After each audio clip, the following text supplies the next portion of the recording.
Torej, lepo pozdravljeni, tokrat že na 29. rojstnem dnevu Kulturnega centra Pekarna.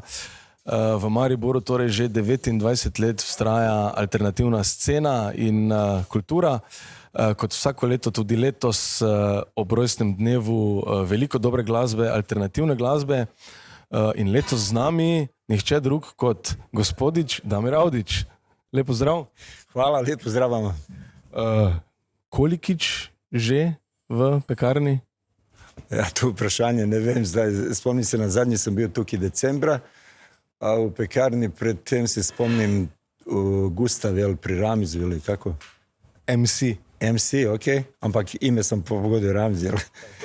Tamo pa okoli, ne vem, ne spomnim se več, res, dosti krat je bilo.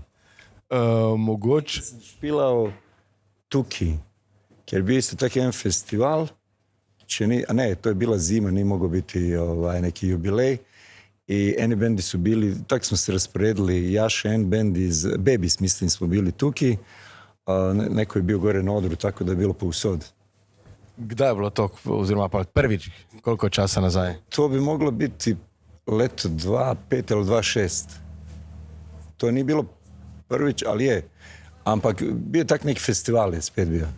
Se pravi, skoraj 20 let nazaj. Ja, skoro 20 let nazaj spomnim se pokojnog Tuste iz Kud idiota da je bio na festivalu. Ne vem, ali su igrali, mogoče nek drugi dan tu večer nisu.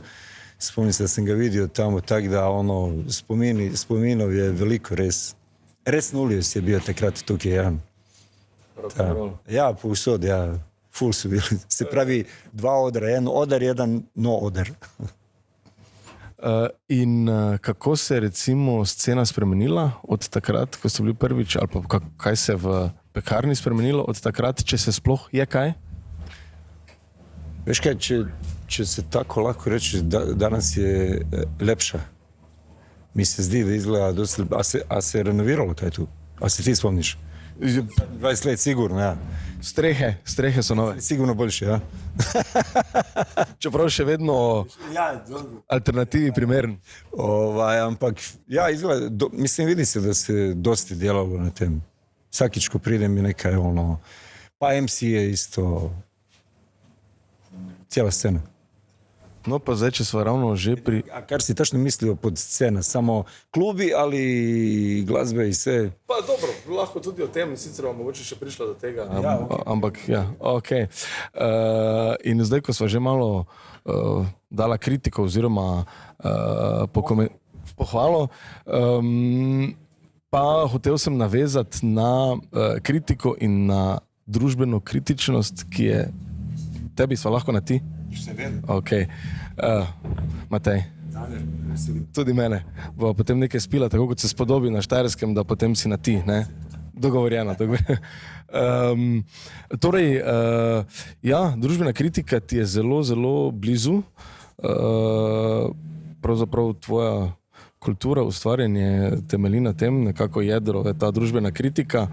Pa me zanima, kaj je bil tisti vzgib oziroma kaj je povzročilo v tebi, da si rekel, jaz pa moram družbi povedati, nastaviti malo ogledalo. Kaj je bilo to?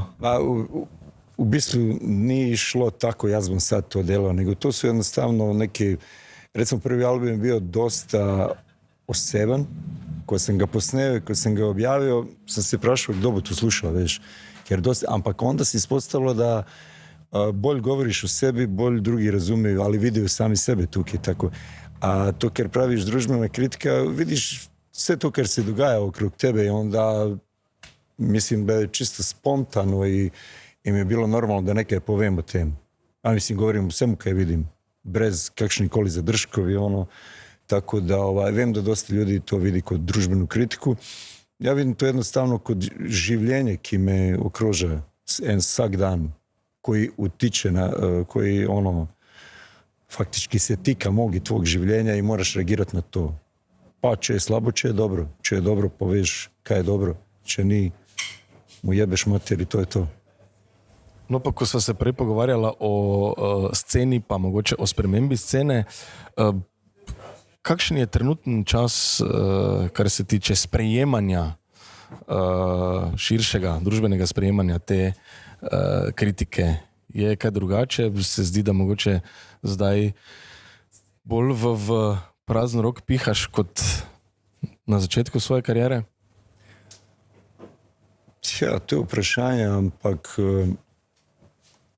ti lahko vedno rečeš, da pihaš v prazen rok, ampak če ti imaš te neke poslušalci ali ljudi, ki to prate, ti v bistvu nikoli ne moreš pihati v prazen rok. Če imaš kogarkoli pred sabo, da to razume ili uzima kao nekaj svoga, tako da u bistvu ne gledam iz te perspektive, ali to neko sliši, ali ne. Vedno imaš ljudi ki to sliši, ki razumiju, vedno imaš onih drugih, tako da to nije nekaj na kar obraćam pažnju u biti.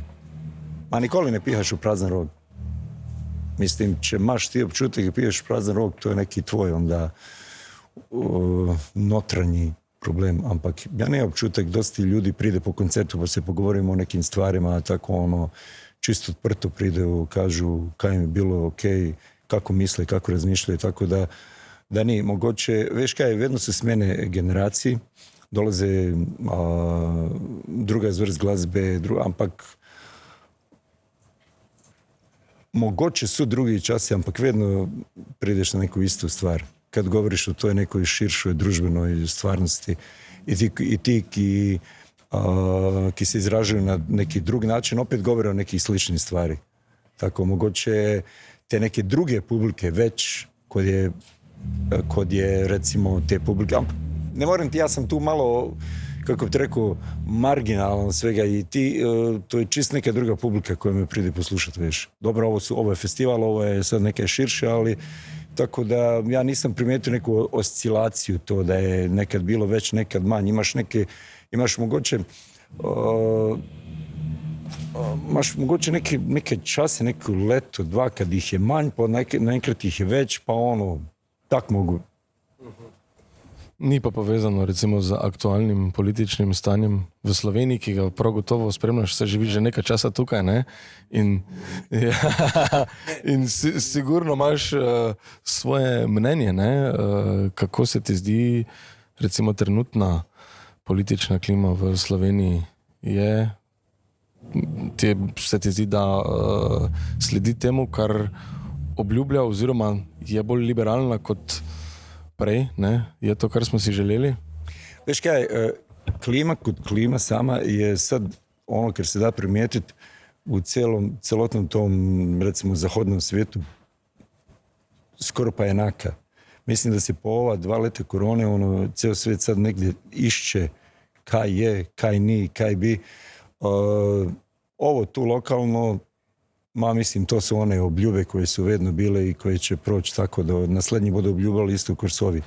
Tako da ne vidim neke razlike. Jedino da nemamo maske i nismo zaprti. No, ker recimo tukaj v Mariboru, če se preseliva na lokalno politiko, načeloma župan velja za bolj liberalnega glede na protikandidata. Prvi potez bio da zajebe cijelu tu kulturnu scenu ili NGO prvo na ovo. Ja, a veš kaj, mislim, liberali su najbolj nevarni, ker pride sa lijepim besedama, veš.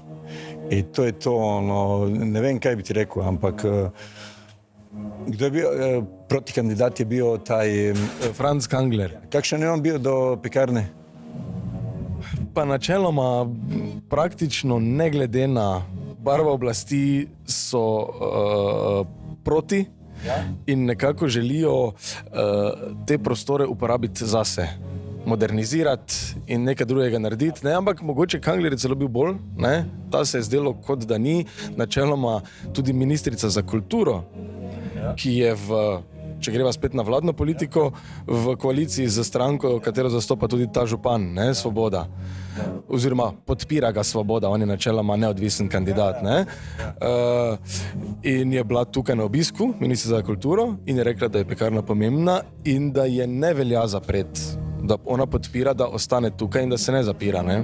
Ampak ona nadaljuje svoje, veš kaj, ima jedna stvar, Pekarna je na super mjestu, ima prvo lokacija, sve ove stavbe su zelo uporabne i oni tu vide keš nič drugega. Keš, lahko bi to prodali nekom, lahko ono, ampak za to se je vredno boriti, ker v biti ti, veš... To sem te htio vprašati, zakaj mora pekarna obstati, kaj misliš? Pazi, to ti je prostor u kojem ti, evo naštej koliko klubov ti tu imaš zdaj. I to je prostor na kojih ne vem koliko še, razen če izklopimo Ljubljanu, če je sad pustimo po strani i svega ovog, ampak i u Ljubljani imaš Metelkovu, koja u biti ena veća verzija tega, isto to, imaš Kino Šiška Ortobar i zdaj Media center. ja, je to onako, ampak ti glavne te, recimo, nazovimo još uvijek alternativni ili underground, tu ti lako nastupi band, izvođač, kdorkoli sam, ali već njih, ki ne bo mogao nikje. I to ono, veš, kad govoriš, ili kad govoriš recimo o nekim navadnim skvot, i če ti ni do tega, če ne podpiraš, morao bi podpirati samu ideju prostora da obstaja takšan za neku samo organizaciju nešto, ampak ovo je daleko od skvota, ovo je organizirana stvar i to, mislim, za to se res vredno boriti. Kdo je, oziroma kdo so mainstream horror?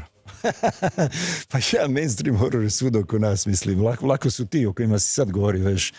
Ono kao mainstream su, fajn su srajce, fajn je sve, ali iza čaka horor, ono, veš. I, samo ja čisto dvomim da budu uspjeli karkoli tu pružiti prste na pekarnu. Mislim da je preveč je pomembno i ljudima ki ne prihajaju tu da bi tek tako pustili. Već, velik pečat je pekarne kod Metelkove u Ljubljani. Mislim, on bi to morao razumjeti. Recimo, tamo Janković že zdavno razumeo pečatki ili kaj mu Metelkova daje za turiste, za te mlajše turiste. Veš, keče ko ti pride, ne vem, sad turisti, študenti, taj uzrast, kje bo prišli u Maribor? Prišli budu tu, imaš GT, jeli, imaš, kaj imaš je? Prišli budu tu.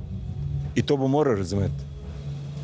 Prej ali slej morali budu razumjeti isti ljudje da ni sve vse se jesti popiti. Prihajaju i ljudje i vidim da i še več ti mlajši ki nisu samo prišli na meso i rakiju. Razumiješ? Torej, boš še igral v pekarni? Pa vedno sem tukaj, ja. Mislim, s albumom. Novim. Aha, ok. Lahko mogoče kaj več o tem? Ja, ne, nič več, ampak dobro, evo, i sad ni novi, pa je...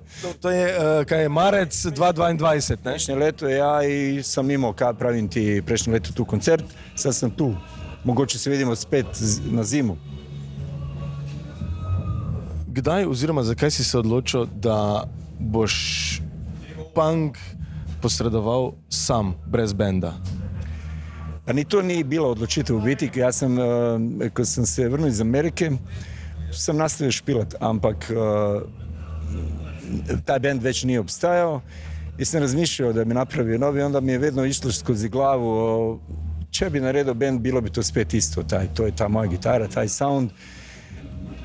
I onda sam samo nastavio tako svirat sam, potem sam to posneo i slučajno jedan rekao, a bi špilao? Ja, zakaj pa ne, sam se popio na odar, vidio da to funkcionira, da je meni predvsem to pasilo, da mi je bilo dobro i vidio sam reakciju ljudi i onda sam samo nastavio tako. Sve je bilo čisto tako spontano. Nije bilo neke računica, to bom ja zdaj tako. Hvala in se vidimo na koncertu in se vidimo še na naslednjih rojstnih dnevih pekarne. In medtem, ok. In medtem tako. Hvala.